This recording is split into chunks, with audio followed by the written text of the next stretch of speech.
Excellent.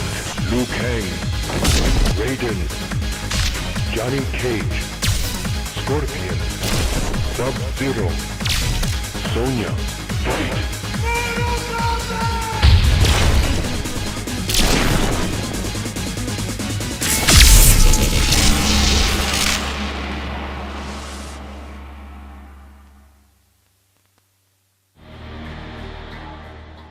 One of my favorite entertainment properties of all time is Mortal Kombat, ever since the series kicked off 30 years ago, a fighting game dark grim fantasy about the fate of worlds, raising the bar for entertainment in the fighting game genre and becoming one of the highest grossing media franchises. It's also one of the few video game IPs that has spawned the most motion picture adaptations, each one having their ups and downs, but more misses than hits. Until April 2020, a direct-to-video film called Mortal Kombat Legends: Scorpion's Revenge was a breath of fresh air for the franchise on screen, delivering a dark, gritty, fun martial arts movie that treated the Mortal Kombat source material very well, while taking a couple classic storylines and characters in new, interesting directions. It wasn't perfect, but in regards to the Mortal Kombat movie series as a whole, this was as perfect of a Mortal Kombat movie as you can get, and when a sequel was announced, I was pretty pumped to see the next step. Battle of the Realms has the same attributes and tone of the original: tight choreographed fight scenes, unhinged violence, serious drama, and spectacle, while trying too hard this time to push and shove in many ideas, some of which unnecessary. And having said that, let's jump into this. Get over here!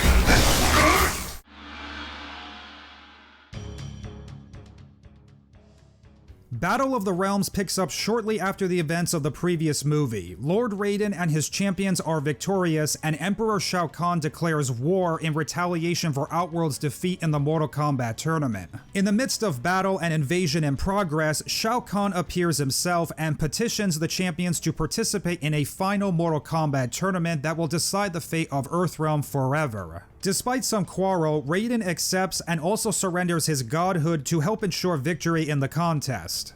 Meanwhile, Scorpion has been resurrected back in the Netherrealm and is confronted by the Elder God Shinnok. Shinnok explains that his amulet has been bonded to his soul, and he wants him to unlock the key to an ancient relic known as the Kami Doko, so he can use it to release an ultimate power that will undo all the realms in the universe. Kicking things off with an epic war and crafting itself into an extreme, balls-to-the-wall action story, as dozens of characters battle for dominance, righteousness, and justice, with an overcrowded epic third act, which we will get to. The movie's execution and structure is identical to the first movie, with two separate stories both going on at the same time. The principal being Raiden and the champions on winning the tournament, the second is basically Shinnok's determination to destroy the realms. One of the finer qualities is the storylines on all the characters, which was also a strength from the first movie. There's a lot going on in terms of storytelling, it's a bit of a cluster this time, but still manages to tie all of them effectively together. Moments with characters are brief and over time build into character development, while a couple are a bit rushed. Speaking of rushed, the pacing of this film is incredibly fast, even faster than its predecessor. It gets going strong and well balanced in the early stages, but once the tournament begins, the movie moves as fast as possible to get to the ending.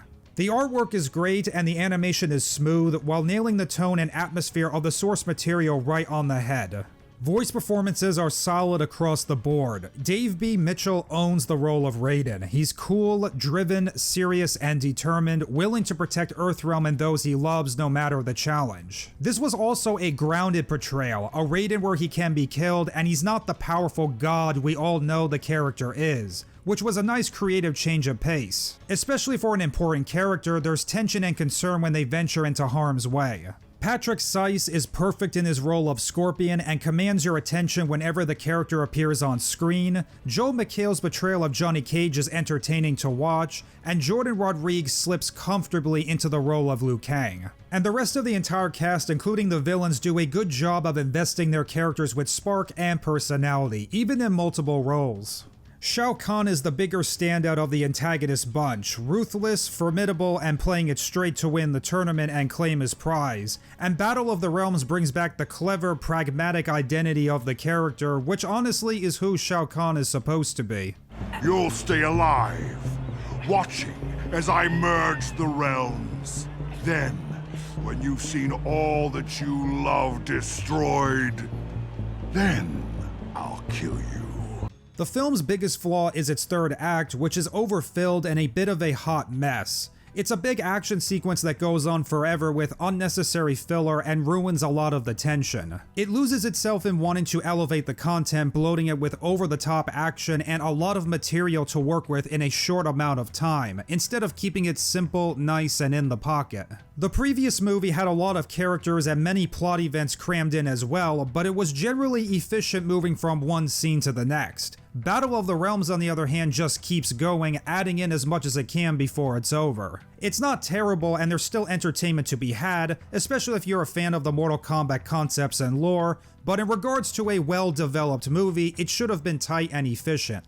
Also interesting of note, finding out a bit more behind the making of the movie, according to an interview with one of the producers, the reason why so much was jam-packed into the film was because they didn't believe they wouldn't be able to make another one after this. Which makes sense in terms of the movie's execution. If this is your last, then I guess you might as well go all out, but as a wise man once said, quality over quantity. Telling a basic Mortal Kombat 2 story, which is what the film is based on, focused on the relationship of characters in a fight to protect the Earth from falling into darkness for all eternity, with brief mentions and small expositions of another plot in the making. I have the distinct impression that's what the makers wanted to do originally, because deep down there's a good story here. The scenes between Raiden and Liu Kang are excellent, and if the movie cut out a couple of the side characters and some of the action filler towards the end, and centered it more on their relationship, would have made the movie greater. But as I mentioned earlier, the pacing of this movie is very fast, with scenes and confrontations lasting as long as 1 or 2 minutes. They worried they wouldn't be able to continue or finish it, so they forced everything they wanted to do into one. Just my little theory of everything. All around, Battle of the Realms seems to have been a divisive movie amongst fans, some people hating it and others having a blast with it. Personally, I'm somewhere in the middle. It's a fine movie that's action-packed, fun, deliberately over the top, and does all the Mortal Kombat things that are expected of it. Undeniably, the movie could have done some things better, but still did a really good job. And hats off to the filmmakers for taking care and respecting the property, which has become very sparse in modern entertainment. And if you haven't seen it, I fully recommend it. I've been waiting a long time for this, boy. So have I. Fight!